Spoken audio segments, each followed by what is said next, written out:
A partir del año 2000, el reclamo, la insistencia de que nuestro sistema de justicia no funcionaba era creciente.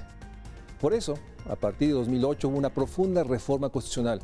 Se planteaba realmente garantizar el debido proceso, enfrentar lo que es una realidad, la violación constante, creciente de los derechos humanos. Han pasado 10 años desde la reforma constitucional 2008. A partir de 2016, se planteó que debía instalarse en todo el país. ¿Qué ha pasado? ¿Realmente tenemos un sistema de justicia que logre garantizar el debido proceso? ¿Que permita realmente hacer justicia? De eso hablaremos hoy en México Social. En junio de 2016 entró en vigor en México un nuevo modelo de enjuiciamiento que ha sido catalogado como la reforma jurídica más importante de los últimos 100 años. Con esta reforma se transitó de un modelo penal mixto a un modelo penal acusatorio y oral, que implica un cambio de fondo en el sistema de justicia y en las prácticas de los operadores jurídicos en los procesos orales. El nuevo sistema de justicia penal constituye un esfuerzo inédito de transformación institucional en un marco de protección y respeto pleno a los derechos humanos. Sin embargo, persiste la desconfianza de la población mexicana hacia el Estado, sus instituciones y su sistema de justicia. De acuerdo con la Encuesta Nacional de Justicia 2015 de la UNAM, solo el 9% de la ciudadanía considera que los juicios orales podrían mejorar la impartición de justicia en el país.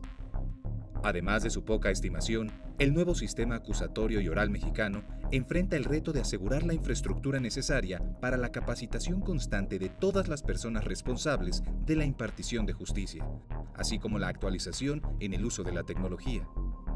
De acuerdo con las estadísticas judiciales, en el marco del nuevo sistema de justicia penal en México del INEGI, para el año 2016, las entidades que destacaron en implementación fueron Yucatán, Chihuahua y Nuevo León.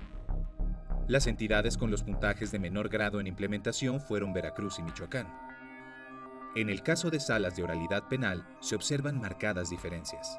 Chihuahua registró 3 salas por cada 100,000 habitantes, mientras que Chiapas, Jalisco, Nayarit, Sinaloa, Tamaulipas y Tlaxcala registraron 1 sala por cada 250,000 habitantes. Sin duda, el reto para el Estado mexicano es garantizar un acceso efectivo a la justicia en todos los ámbitos y niveles de las instituciones públicas, así como garantizar en toda su extensión el grado de calidad de vida digna para todos los habitantes de nuestro país.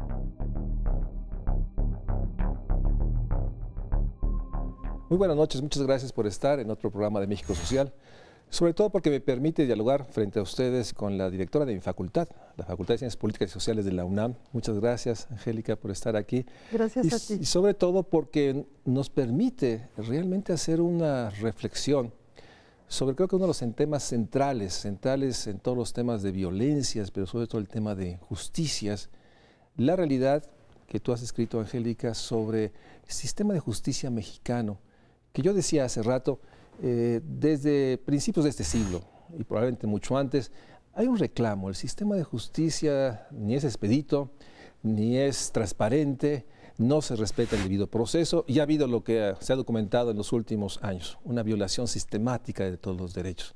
Bueno, esa fue la razón, leía en tu libro, por el cual se propuso una profunda reforma constitucional en 2008.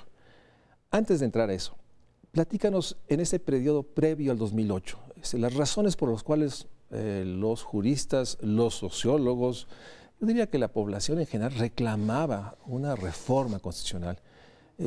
¿Cuál era la profundidad de ese reclamo y la sustentación de ello? Y nuevamente muchas gracias por estar aquí en México. Gracias a ti por invitarme. Es un placer estar en este foro de Canal 11. Efectivamente, el sistema de justicia penal fue muy cuestionado. La confianza que la ciudadanía tenía en esta institución era muy poca. Los partidos políticos y el sistema de justicia, según medidores como Latinobarómetro y otros, era muy baja. Nadie creía en la justicia, nadie creía en una institución que tiene que tener cercanía con la ciudadanía y sobre todo que es un derecho constitucional. Sí. En la Constitución está escrito que todos los ciudadanos mexicanos tenemos un derecho a la justicia pronta, expedita, transparente, con asesoría calificada, y esto no sucedía. Era un túnel oscuro por el que transitaban los ciudadanos Los que tenían recursos económicos lo transitaban con luz, porque podían tener despachos muy bien calificados para la defensa de sus causas, o los ciudadanos que en su mayoría no tienen acceso a un abogado o a un despacho de abogados y que tenían que acudir como cualquiera a poner una querella, a levantar una denuncia y después a transitar un largo y tortuoso camino por el sistema de justicia, donde había corrupción, donde había tortura, donde había tráfico de influencias. La justicia en México siempre se ha dicho se compra. Si uno se asoma a una cárcel, uno ve que en la cárcel están los pobres, los indígenas. Es muy difícil, a no ser por cuestiones políticas, que haya una persona de renombre o una persona que tenga un espacio en la vida social importante. Por lo general las cárceles están llenas de personas que no tuvieron acceso a una justicia pronta, expedita, de calidad. Y esto es un fenómeno que no solamente se da en México, se da en toda América Latina. O sea, la reforma del 2008, a la que nos vamos a referir después, viene animada en un proceso de cambio en toda América Latina, donde obviamente entra la USAID, que es una organización norteamericana que está impulsando estas reformas en todo el continente latinoamericano. Y en México en particular, pues la demanda era una justicia que esté a la vista y que sea eso, que sea justa, que sea justicia, que no sea un canal tortuoso donde una persona que no tenía acceso a una defensa buena y calificada, lo más probable era que se encontrara con una sentencia condenatoria, donde las pruebas eran tasadas, o sea, la prueba reina en el sistema inquisitorio era el testigo. Y un testigo puede ser falso, totalmente falso. Un testigo puede ser instruido para llegar a hacer una declaración de si tú eres culpable de X o Z. Y esos testimonios estaban en estos gigantescos expedientes en el cual esta imagen, creo que todos lo tenemos, del Ministerio Público, donde hay una secretaria que está transcribiendo y se hacen cientos, miles de hojas, que es parte de la opacidad, ¿no? O sea, exactamente, es parte de la opacidad que sea el expediente escrito el que habla. Yo he hecho muchas entrevistas a operadores jurídicos, hace muchos años hice entrevistas a varios jueces y la mayoría de ellos me contestaba algo que me parecía muy violento. La realidad está en el expediente. Lo que no está en el expediente no está en la realidad. Eso es muy fuerte. Eso es muy fuerte porque cuando uno investiga cómo se armó el expediente, uno se encuentra con un montón de irregularidades, de testimonios falsos, de pruebas hechas a modo para que salga una sentencia condenatoria. Y otra cosa muy importante, un ciudadano común que no ha estudiado derecho, hasta yo que soy socióloga y que me he metido a estos temas, es tremendamente difícil entender un expediente jurídico. El lenguaje es terriblemente técnico. Yo ahí hablo en alguno de mis escritos que es la violencia simbólica del lenguaje de la que habla Bourdieu. Es una violencia simbólica que solo los expertos entienden y por tanto tienen el dominio, digamos, de ese campo, porque tienen el dominio de ese lenguaje. Y en ese mundo, ese expediente era leído, déjame ponerlo así, en un despacho cerrado donde supuestamente el juez lo leía aislado, o bueno, se suponía que lo leía, porque hay esta leyenda, que no es tan leyenda, que realmente los secretarios eran los que lo leen y de alguna manera ponían las pruebas suficientes para hacer el cargo. Así es. Que hacía eso. Entonces esta figura del juez era algo pues, realmente desconocida, o sea, difusa. Difusa, nadie los conocía, no tenían ninguna visibilidad. Eso era todo lo que se argumentaba en 2000, 2008, leí en tu libro, distintos proyectos de reformas, distintos partidos, y hay que decirlo, en la alternancia, ya con el presidente Fox, la primera iniciativa, Calderón, surge esta gran propuesta, una reforma constitucional. ¿Qué proponía esta reforma constitucional del 2008? La reforma constitucional del 2008 se va a centrar en la oralidad. Es decir, el expediente ya no es, digamos, el rector del proceso, sino que el caso se va a desahogar en una audiencia pública donde por ley tiene que estar presente el juez. O sea, el juez ya no es una persona difusa que no conoce al imputado, que no conoce a la víctima, tiene que estar presente y se resuelve en lo que el sistema oral acusatorio inaugura, que es la contradicción. Están frente al juez en el salón de audiencias el fiscal, que cambia su nombre de Ministerio Público a fiscal, y el defensor de oficio, o el defensor público, o el defensor particular, si es el caso. Entonces, el juez, esto también a mí me parece importante, esto se inaugura en el sistema oral acusatorio, primero tiene que estar presente, tiene que conocer a la víctima, tiene que conocer al imputado, y no conoce de la causa. Lo único que el juez recibe antes de realizar la audiencia es un escrito del fiscal diciendo solicito una audiencia para el caso X contra Z, y le da el juez entonces un horario para realizar. O sea, no hay conocimiento previo del que va a impartir justicia, digamos, llega, digamos, a oír las pruebas. Llega a oír de manera oral la controversia en la que van a entrar el fiscal y el defensor. Y con base en la carpeta que armó el fiscal y que el defensor tuvo acceso a ella y que allí le puede rebatir la validez o no validez de las pruebas, el juez tiene que decidir.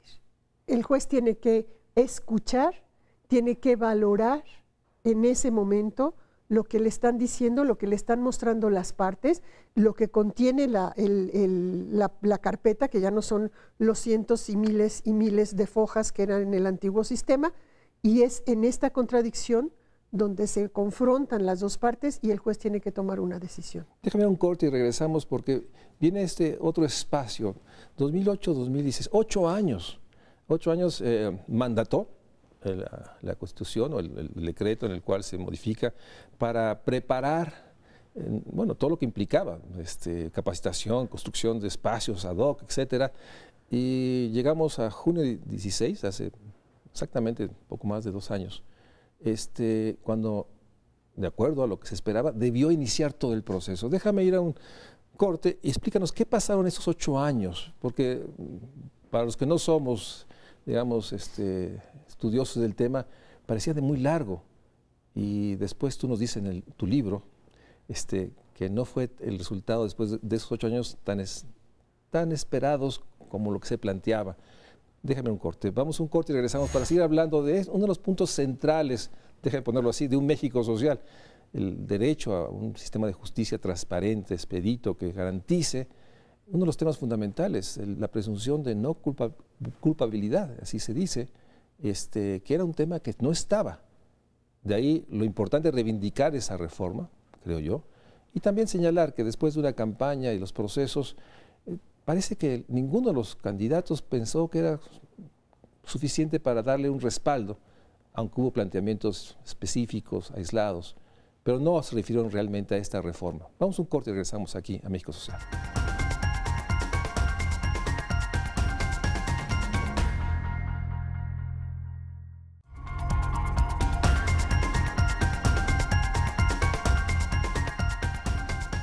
Angélica, te preguntaba, entendiendo a fondo y compartiendo la enorme necesidad de reformar este sistema antes opaco, no transparente, muy inequitativo, enormemente capaz de generar injusticias una tras otra, pues reclamaba esa profunda reforma 2008. Pero pasaron 8 años. O sea, ¿cuál fue la racionalidad, no sé, administrativa, jurídica, para dar 8 años para poder establecer una fecha de inicio?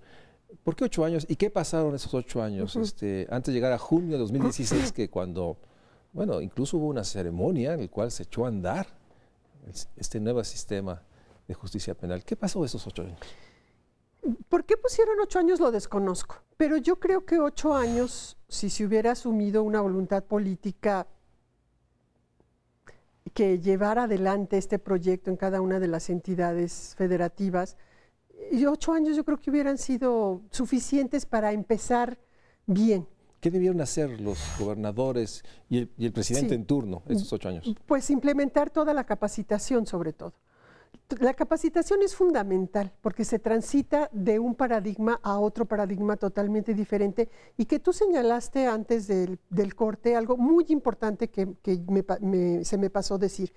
Este nuevo sistema se funda en el garantismo, es decir, es la presunción de inocencia del inculpado. Él no me tiene que demostrar a mí, fiscal, su inocencia. Yo, fiscal, le tengo que demostrar su culpabilidad y hasta que yo no lo haga, existe el principio de la presunción de inocencia que antes no existía. Entonces era terrible porque un principio básico, un derecho que está en todos los organismos internacionales de la presunción de inocencia no existía en el sistema inquisitorio. Pero a ver, yo creo que la voluntad política de los ejecutivos fue fundamental. Esto se tuvo que haber hecho, claro, cada entidad federativa tiene sus partes más íntimas, digamos, ¿no? Sus formas de operar, y está bien que cada entidad federativa haya tratado de llevar todas esas idiosincrasias, esas cosas muy regionales. No todo se pudo haber transitado de manera igual, yo estoy absolutamente clara en eso, pero sí estoy clara en que la voluntad política de los ejecutivos de cada una de las entidades federativas fue fundamental. Aquí se tuvo que tener los recursos que venían de la USAID vía el CITEC, que es una secretaría técnica que se crea a nivel federal para la implementación de toda la capacitación, los recursos que también se dan para la infraestructura, porque ahora hay necesidad de una sala de juicio oral, que no es nada del otro mundo, es una sala con una parte donde está el juez, donde están las partes. De hecho, lo estamos pasando ahí, sí, se está viendo. Exactamente. Estas salas no existían, había que construir. No existían, pero tampoco es algo que haya implicado un gasto tremendo, o sea, algo operativo, nada más digno y operativo para lo que se necesita. Entonces, creo que lo que más se debió de haber impulsado es justamente la capacitación. La experiencia que yo tengo en esta investigación es justamente esta. Yo metí mi proyecto en la UNAM, fue aprobado, yo tenía un tiempo perentorio para dar mis resultados de investigación y mi primer planteamiento fue hacerlo en la Ciudad de México, mi entorno, donde yo vivo. De alguna manera parecía que aquí es donde se podía haber implementado más rápidamente. Que podría haber sido la locomotora, ¿no? El centro. A veces somos muy centralistas y a veces yo no entiendo esta parte de por qué la Ciudad de México no arrancó. O sea, digamos con que en toda 2016 había pocas entidades que habían realmente hecho lo que tenían que hacer en este espacio de oportunidad de capacitar a todos. No tengo idea de cuál es la magnitud de personal que se tienen que capacitar, pero sí me puedo imaginar a los jueces que ahora los tienes que poner enfrente de quien acusa y quien defiende, cuando antes estaban, pues bueno, aislados. Tras bambalinas. Eran esas figuras escondidas. Y me puedo imaginar la enorme necesidad de capacitar a alguien que antes, imagino que redactaba o dictaba grandes textos y ahora tiene que exponerlos. Y después está la otra figura que pones en tu libro, el defensor, que era una figura, y recojo lo que en su libro, ahorita vamos al libro, pones muy bien, un defensor de oficio que estaba minimizado, no valorado, y de pronto es una figura central en esta sala. Está ahí enfrente al juez con el fiscal y él expone sus razones para algo que es muy importante, la verdad jurídica. Eso es. Es una palabra enorme, sobre todo para los que no somos, digamos, abogados, pero entendemos la enorme importancia de construir esta verdad jurídica. 2016 fue muy desigual el proceso, no hubo la voluntad política y no sé si tienes esta relación, digamos, llegaste a hacer el estudio en Morelos pensando que la Ciudad de México debió, pero no estaba lista o no estaba en tiempo. Hay otras entidades que avanzaron, digamos, con mayor prontitud que otras. Los 3 estados que avanzaron casi inmediatamente fueron Chihuahua, Morelos, donde yo hice el estudio, que en Morelos incluso empezó un poco antes, empezó en el 2007, con un gobernador panista, Adame, y Oaxaca. Después vienen varios estados que están en una fase intermedia, y la gran mayoría, desgraciadamente, están todavía en una fase inicial para el 2016. O sea, cuando debió de haber concluido el proceso, hay estados, la gran mayoría, que están en una fase inicial, entre ellos la capital de la República. En el 2016, la capital de la República Mexicana está iniciando el proceso de transición. Entonces, yo no me explico más que la voluntad política de los encargados de los tribunales, pues obviamente los presidentes de los tribunales y de los ejecutivos. La voluntad política o los intereses ¿También? Que querían evitar perder esos espacios de opacidad que generaba tanto poder para algunos. Impunidad. Impunidad y tantos recursos. Así es. Porque, bueno, no es leyenda, la realidad de testimonios en todas partes del dinero que estaba en esas mesas, moviendo expedientes, ocultando expedientes, cambiando testimonios. Creo que también estaba atrás. Por supuesto. Una falta de voluntad y intereses poderosos que limitaron y que solo 4 entidades, digamos, cumplieron la tarea del 2016. Tres. Chihuahua, Oaxaca y Morelos. Que realmente es sorprendente. Que no solo que no lo hayan hecho los otros, ¿no? Que no hubo esta publicidad máxima de demostrar la falta de voluntad política. Así es. Porque en el fondo está un tema que tú también recorres. Este proceso se da con el incremento de una criminalidad brutal. O sea, una violencia inaudita que hemos platicado muchas veces en la facultad, atroz, feroz, pero con impunidad. De ahí que déjame ya entrar a lo que tú encontraste en Morelos. O sea, ¿cuáles fueron, digamos, tus hallazgos que más te cimbraron, porque cuestionaban tus hipótesis, tus preguntas, en el caso de Morelos? Mira, mi experiencia en Morelos fue hermosísima. Tuve la fortuna de que el presidente del tribunal entonces me abrió las puertas, porque yo ando metido en estos temas de la sociología jurídica hace aproximadamente 20 años. Entonces ando allí platicando con amigos, abogados, con gente del INACIPE que hizo la capacitación en Morelos y que afortunadamente me abrieron las puertas, porque cuando yo me enteré que en la capital de la República no tenían para cuándo empezar, me entró una angustia terrible de decir, bueno, ¿y dónde voy a hacer mi investigación? Entonces mi experiencia fue muy placentera, me abrieron las puertas y la experiencia con los operadores jurídicos fue también muy, muy rica. La mayoría de los operadores jurídicos a los que yo entrevisté son jóvenes.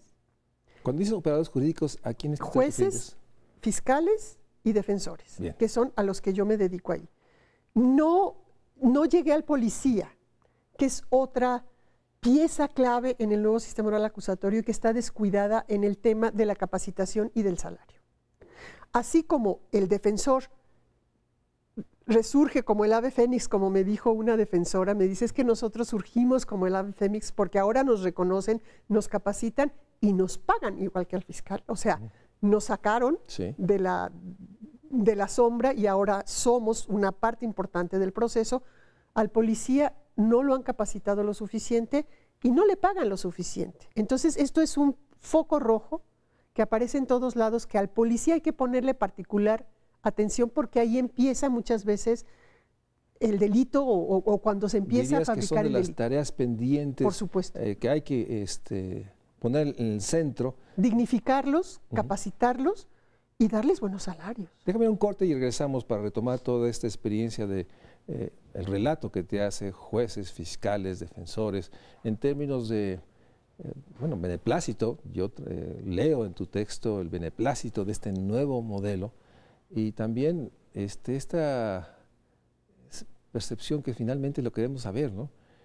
Leíamos en el libro que hizo el rector Narro en su periodo sobre la percepción de los mexicanos, que la gente en general no ha asimilado esta noción de que esta gran transformación de juicios orales significó un cambio que generara una justicia. Hay todavía una parte ahí de comunicación, de noción de que seguimos tasando igual que la corrupción y la impunidad es lo que existe y permea y se expande en todos los espacios, incluso, o más bien, sobre todo en el área de justicia, pese a la reforma. Vamos a un corte y regresamos para que me logremos explicar al público por qué pese a que en Morelos ha habido este gran cambio, qué datos tenemos si realmente hay menos tortuguismo, es más expedita, realmente hay más sentencias justas. O sea, ¿qué datos duros tenemos de que ese gran cambio empieza por lo menos a tener evidencia de que sí era el camino correcto? Vamos a un corte y regresamos para seguir hablando de uno de los temas centrales, la enorme necesidad de continuar la reforma constitucional a fin de generar el pilar de la justicia como un elemento para enfrentar todas las impunidades, toda la corrupción, toda la sensación que tenemos de un país que necesita hacer algo muy rápidamente, porque hay realmente una sensación de una enorme debilidad en todo el Estado mexicano. Vamos a un corte y regresamos.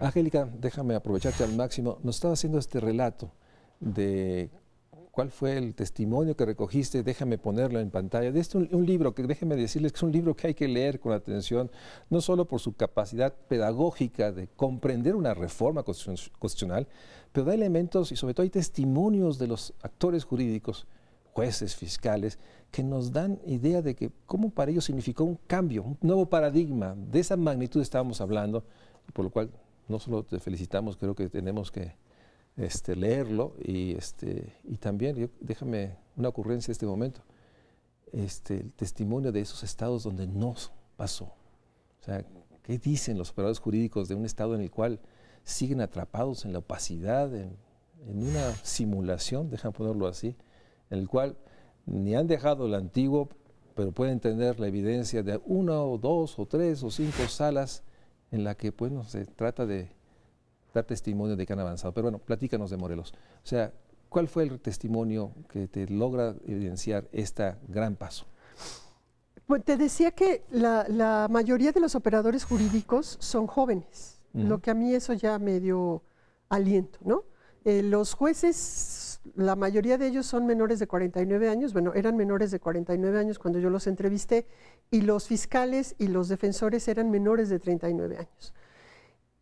Todos, la gran mayoría, venían del antiguo sistema, lo que está bien, sí, porque lo conocían, porque ya tenían una carrera judicial, podemos decir. Por ese lado está bien. Por otro lado, son ellos en su quehacer cotidiano, en sus prácticas, lo que yo defino como las prácticas y el tránsito hacia nuevas prácticas, que tienen que ir erosionando sus antiguas prácticas, lo que no es fácil. Y allí con mis amigos abogados, muchas veces yo les hago la tarea de cómo se van transformando las prácticas, porque la ley te dice una cosa y lo que los humanos hacemos con esa ley es otra. Sí. Porque los humanos traemos valores, traemos prácticas, traemos lo que Bourdieu llama hábitus, todo eso que hemos estado aprendiendo, y que no porque una ley te diga que ahora todo va a cambiar, tú naces ese día en que nació la ley. Eso es imposible. Para un sociólogo eso es imposible. Entonces yo traté de explorar la parte que mis compañeros abogados muchas veces no ven.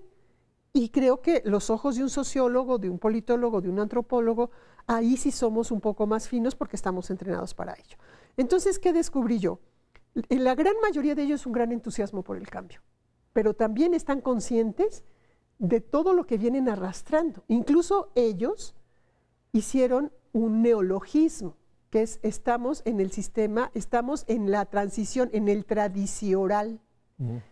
Para poner tradición y para poner oral, el sistema tradicional del que ellos están saliendo y abrazando el nuevo sistema oral acusatorio. Incluso hay una anécdota de la publicación del libro que nos corregían en la editorial tradicional por tradicional, hasta que hablé por teléfono y dije, no es un error, no es tradicional, es un neologismo que salió en las entrevistas para expresar esta transición en el nivel humano, en el nivel de lo que yo hago cotidianamente, cómo lo hago y por qué ahora lo tengo que hacer de otra forma. Eso no es fácil.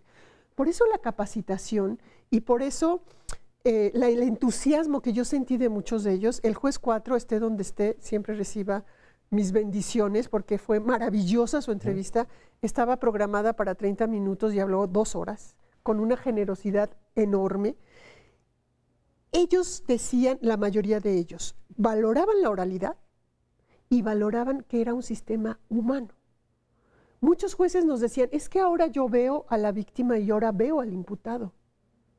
Ahora no juzgo el papel, ahora juzgo a las personas. Lo mismo nos decían fiscales y defensores de oficio.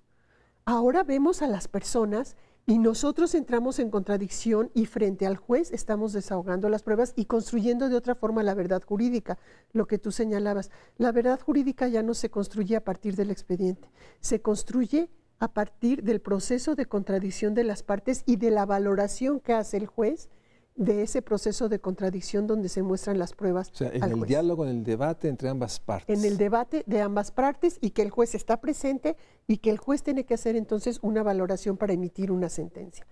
Yo sentí gran entusiasmo, me gustó mucho que fuesen jóvenes, pero también sentí que ellos están en una lucha por abandonar las antiguas prácticas. Ahora, lo que tenemos que hacer es ver dónde están los focos rojos. Ya dijimos uno, el policía. El policía tiene que ser una persona dignificada, capacitada y que tenga un salario que no permita empezar la cadena de corrupción.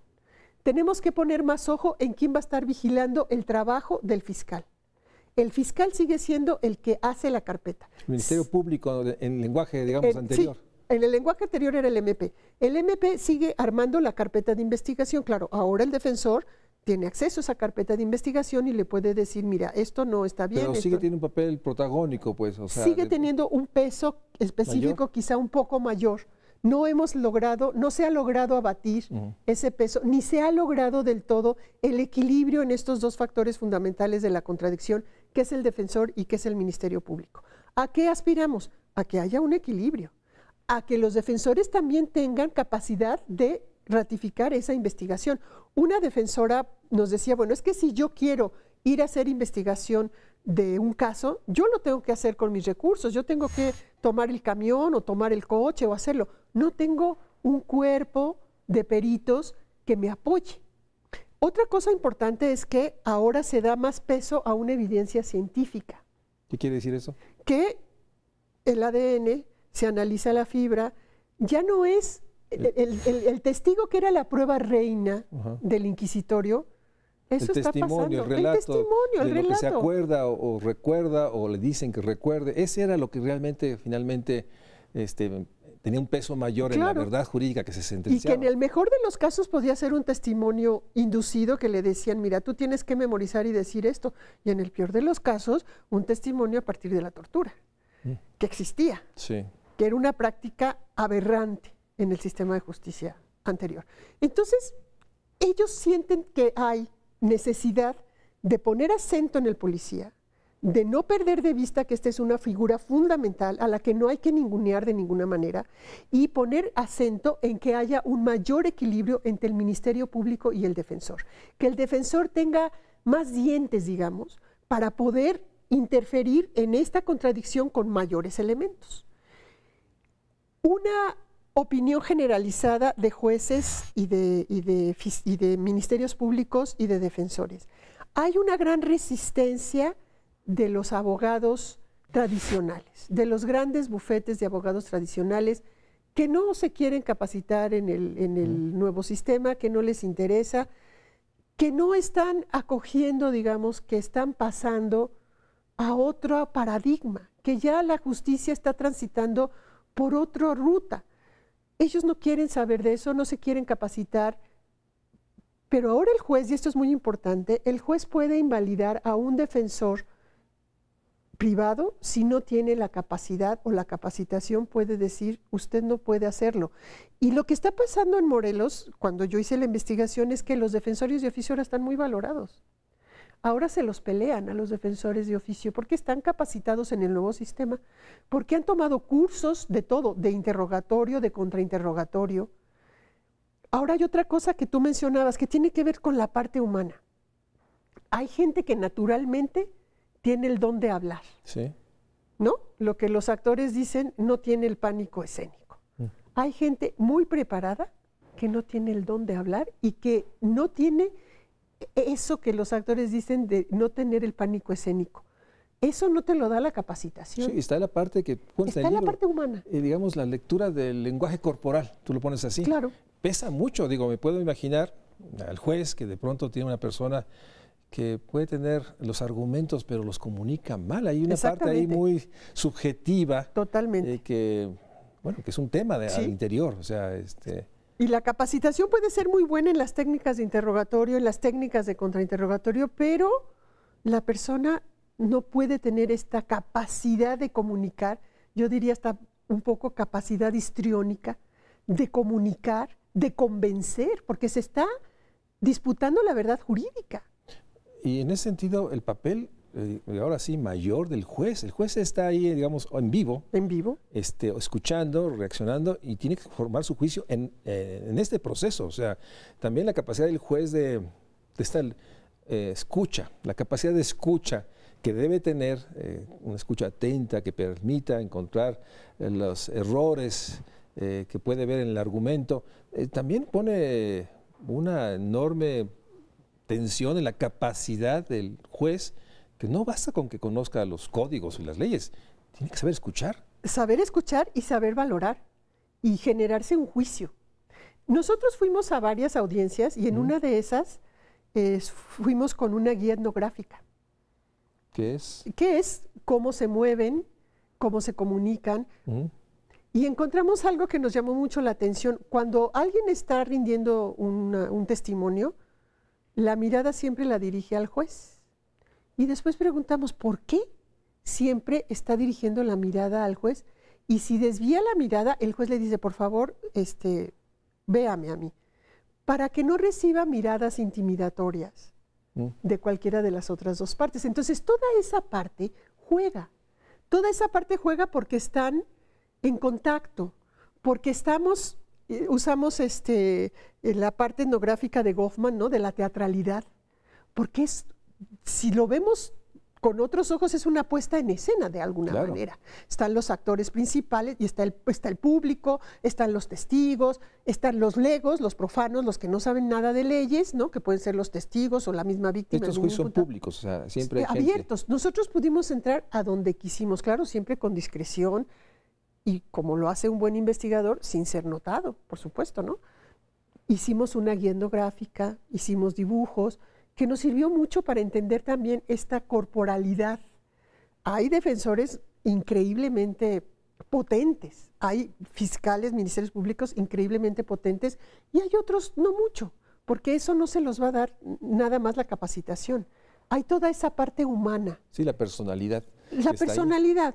Hay una gente que puede ser perfectamente preparada, pero puede ser tímida.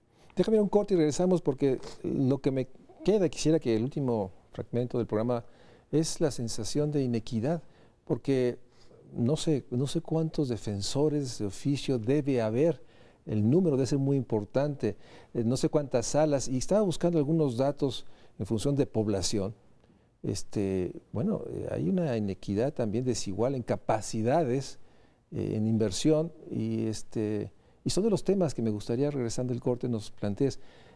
¿Cuál sería las tareas, las prioridades en los próximos 6 años a fin de consolidar? ¿Cuál sería tu listado de prioridades para poder realmente exigir, demandar que este proceso, que yo tengo el mismo convencimiento que la directora de la Facultad de Ciencias Políticas y Sociales, que es un gran avance, un nuevo paradigma que permite sacar de esta oscuridad un área fundamental de los derechos, o la parte fundamental de todos los derechos, pero falta mucho y requiere toda la voluntad política, y me pregunto si la tendrán las nuevas autoridades, si los nuevos gobernadores, si hay capacidad de exigencia, de máxima publicidad a lo que no han hecho, porque nuevamente las desigualdades sigue siendo uno de los elementos más contundentes de la necesidad de cambiar el curso de desarrollo. Me puedo imaginar Chiapas o Oaxaca, Oaxaca me dice que va muy bien, pero Chiapas o Guerrero, hablar de una entidad dura de violencias, en el cual pues ahí debía ser mucho más urgente todo. Vamos a un corte y regresamos.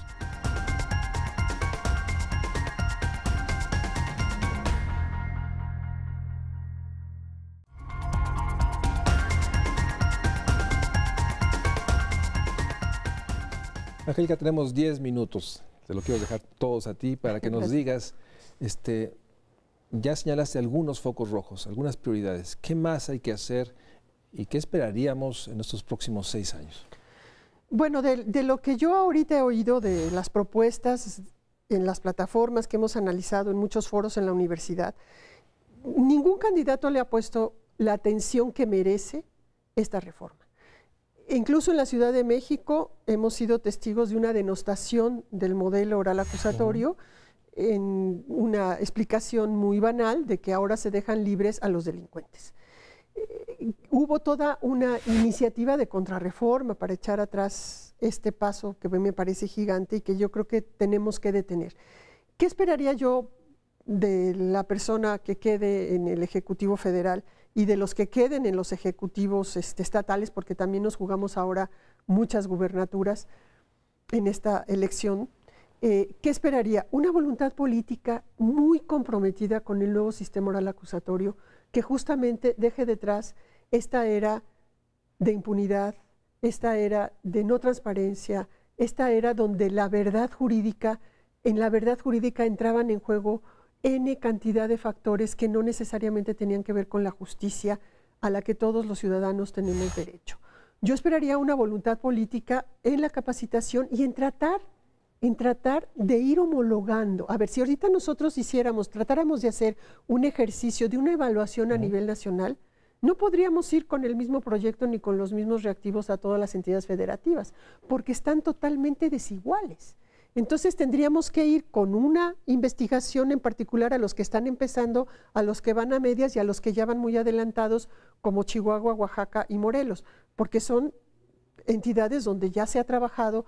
En Morelos ya lleva más de 8 años, cuando yo fui a hacer la investigación ya llevaban más de 8 años, pero hay otros que están en ciernes. No podríamos hacer una evaluación con los mismos instrumentos. Sí. Esto ya es grave. ¿Qué esperaría yo? Que le pusieran atención al sistema de justicia.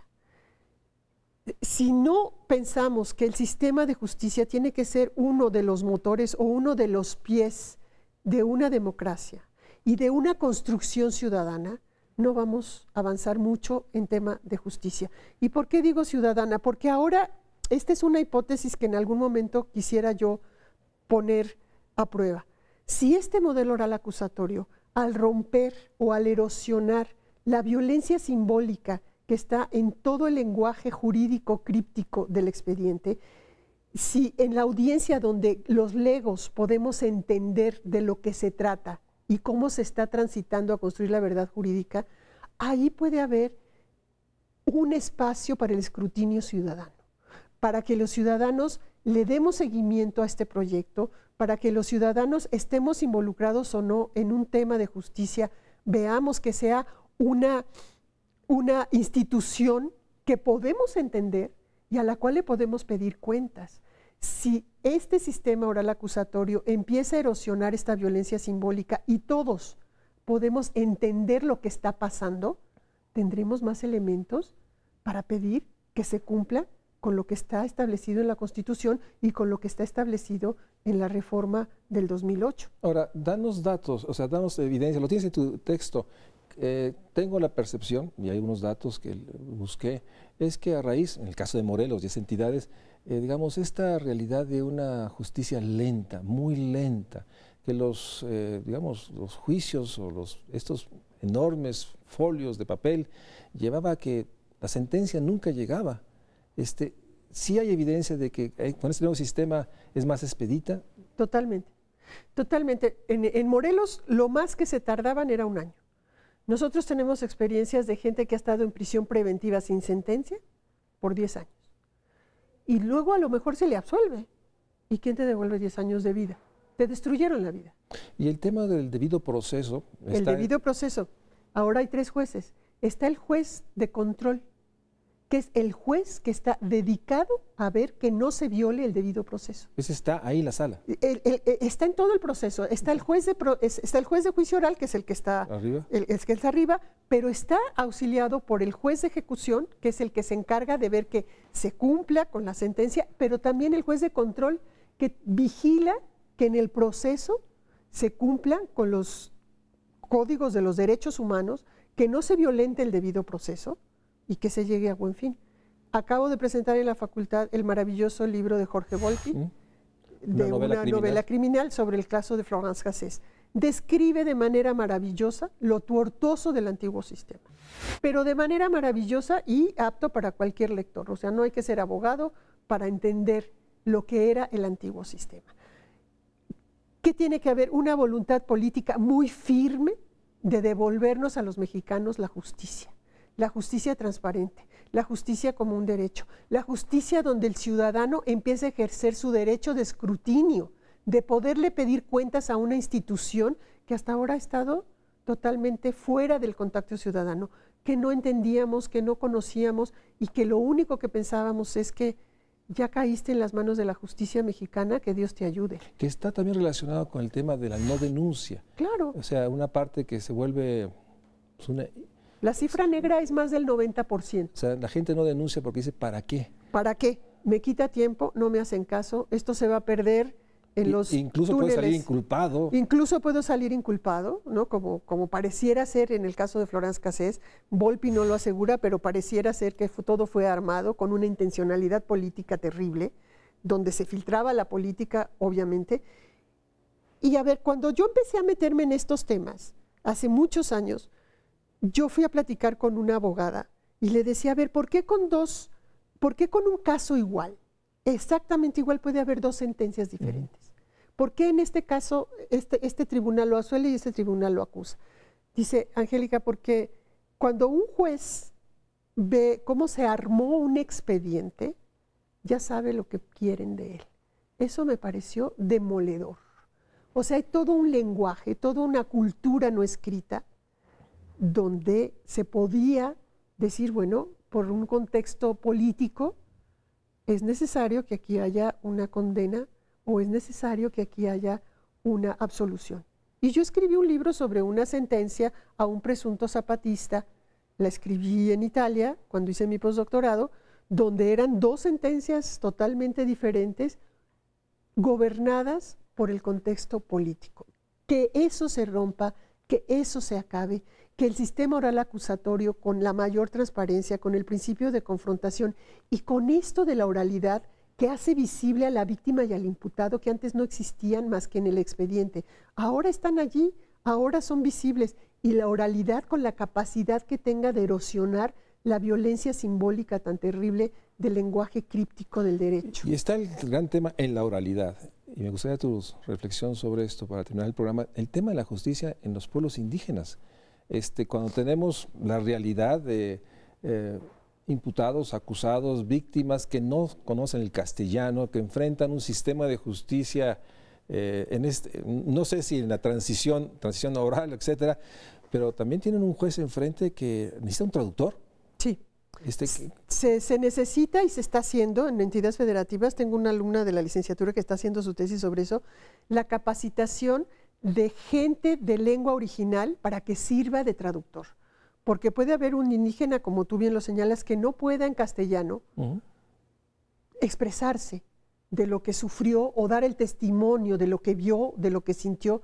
Tuvimos los juicios orales de Ríos Montt en Guatemala, sí, que desgraciadamente la Corte los echó todo para atrás. Una juez con una valentía tremenda, donde sentó a Ríos Montt en un juicio oral con los testimonios de las mujeres mayas del atroz genocidio que este hombre perpetró en contra de estos pueblos.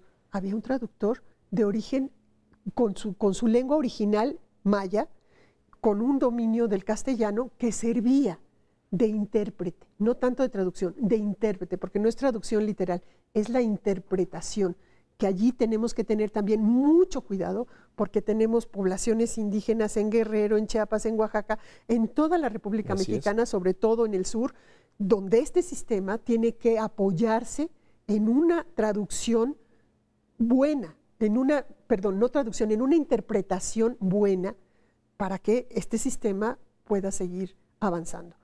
Yo sí esperaría de la persona que quede en el Ejecutivo Federal y las personas que queden en los ejecutivos locales que miren lo que está pasando en el nuevo sistema oral acusatorio y que luchemos porque esto sea un piso para nuestra democracia y un piso para la construcción de una ciudadanía. Que continúe el proceso. Que continúe el proceso, que se le anime, que se le inyecte.